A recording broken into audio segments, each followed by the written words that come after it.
What's going on, everybody? It's the Hook Cam back again with another film breakdown. Starting to get more into the swing of things. Starting to find some more stuff to make some content on, and I'm fired up to do it. Today, we're going to be taking a look at Tua out in Miami. Well, his game in Denver, but out in Miami, and really why he was benched. And this was a video that I wanted to make, on that Sunday, but it's so hard to really see what's going on without coach's film. So I had a couple of clips lined up. I was debating whether or not I should make the video, and I was like, you know what? Let's just wait. Let's see what happens with the coach's film, because that way we know, what's going on throughout the entirety of the field. Is he missing stuff? Is he, not looking at the right spot for his reads? Is the pass rush getting to him? What's exactly happening? Are the receivers running the round routes? Is it even his fault? And so I wanted to give him the benefit of the doubt, and lo and behold, I found a couple of clips that I think would be pretty interesting to dive into. So we'll be getting into that today, why he was really benched. Before we dive too far into all this, if you could hit that like button, hit that subscribe button to my channel, The Hook Cam, as well as to Jackson Kruger Sports. That would mean the world to both of us. We're both putting out content left and right, and any support we get will be greatly appreciated. Now, starting this thing off, okay?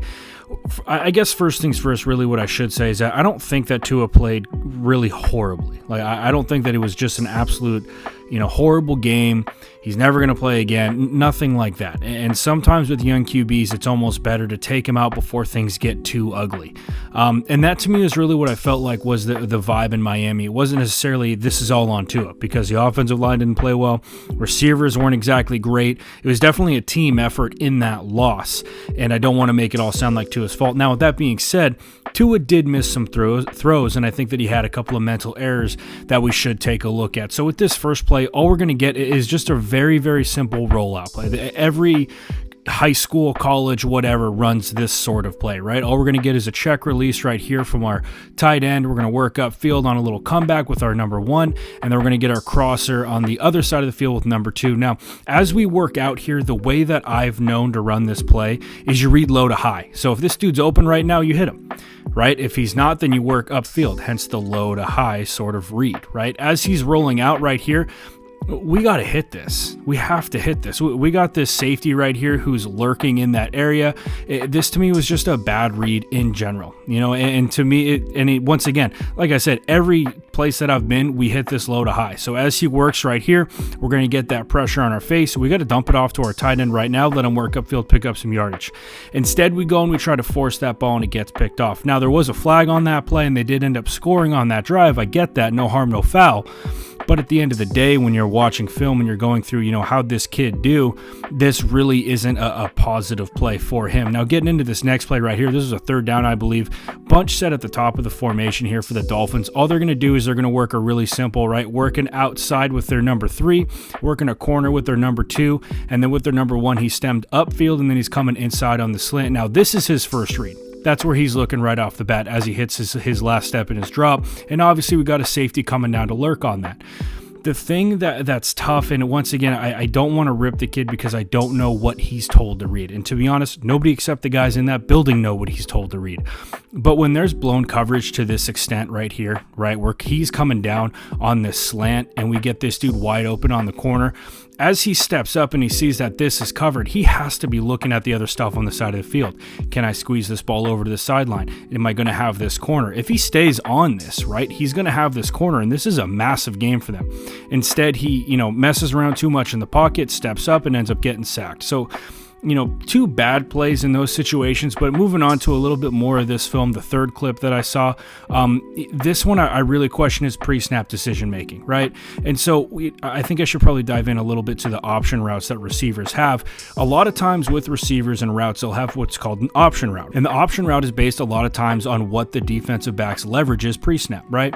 So these two DBs are stepping back, right? So we know that they're working into probably man or a deep zone, and that these receivers are going to shut down their routes once they get across the sticks, which is exactly what happens.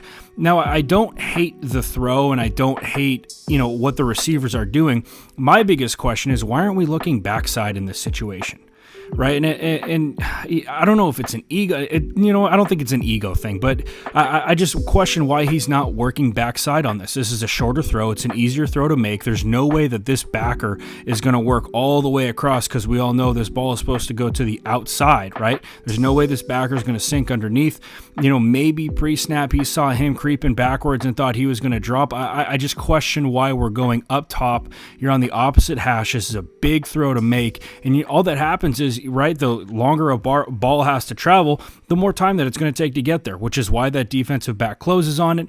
And initially when I saw this play, I was like, oh, maybe he threw it too late. Is that what's going on? No, this is just a big throw for a rookie quarterback to make in the NFL. So in my eyes, this was a bad decision from him on first down.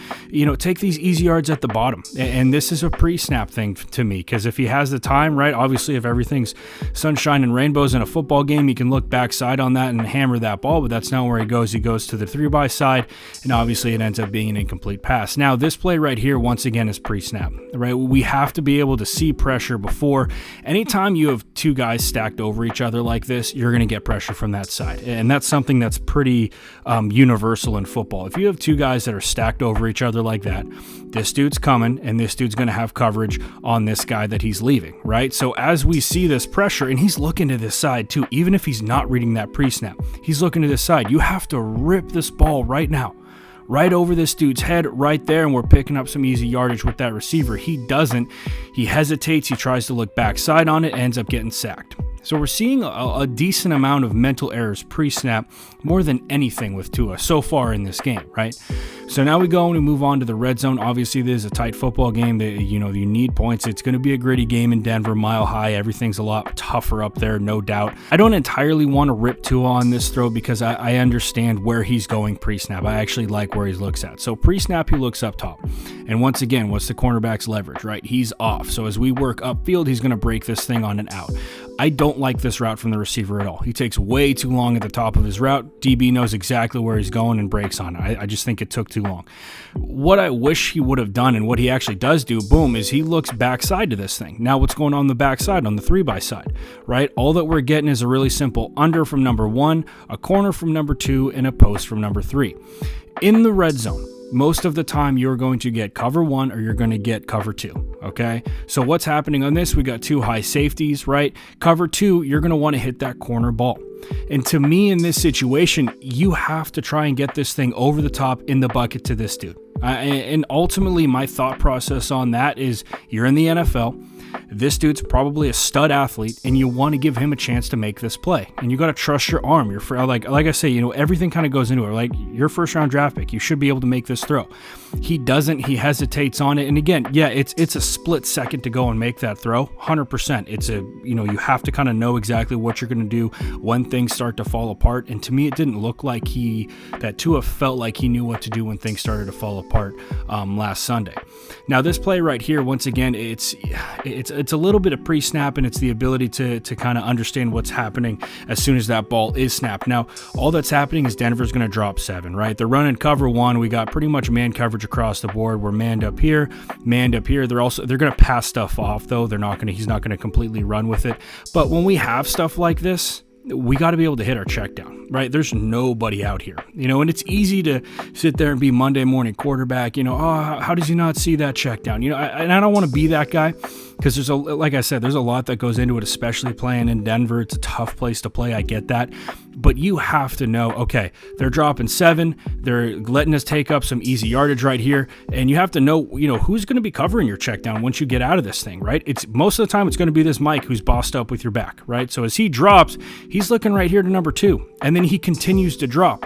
To me, you should immediately hit your back right now on a check down, pick up easy yardage. And people want to, throw shade at Brady because all he does is throw his check down. Yeah, but it gains yards, and it's the right decision to make, And so if Tua is doing stuff like that, I think it's a very, very positive sign. Right there, he did miss it on that play and in that situation. This ball, I just think he comes off the backside a little too early on this, right? All that we're going to get is a deep in right here from our number 1, and he's looking at it pre-snap. He's looking there, right? This backer drops a little bit. I get that, and as he turns to look, Okay, I get that you come off of this on the backside, right? But you got your tight end open right now underneath. Hammer that ball. Yeah, he's going to take a hit to get there, but we're gaining yardage. And again, I don't really want to rip this throw. I understand why he's going there. You're taking your chances. I totally get that. But I just think that he could have hit Gesicki in the flat, and it would have been a nice, easy pickup for him. And it would have been a smart decision to make, right? This is the right place to go with this football. Once again, I understand why he's taking that shot, but with this kid back there, Justin Simmons, who's an absolute stud, I'm not always a fan of taking those shots. Now, this last play right here, once again, I think that he just panics a little bit too early. Really, the biggie that I see with him panicking is as soon as he hits his last step in his drop, he bails. And to me, anytime I see that, that's bad news bears. And then on top of that, at the top of this thing, and I don't know where he's told to look pre-snap. A lot of times in empty and in any route concept, you're going to have one side that you're cover 3, cover 1 beater, and then you're going to have your backside, which is going to be your cover 2 beater. I wish that he would have stayed backside on this because this curl is the one that opens up. It opens up late, sure, but I just think that if he doesn't bail out of the pocket immediately, he's going to look backside and he's going to rip this curl for a nice gain. And he doesn't do that. He got a little skittish. He got out of the pocket a little bit too early for my liking in this game against Denver on Sunday. So anyway, guys, that's why I think Tua was benched. He did have some mess ups. He did have some misses. He did have some, bad looks pre and post snap.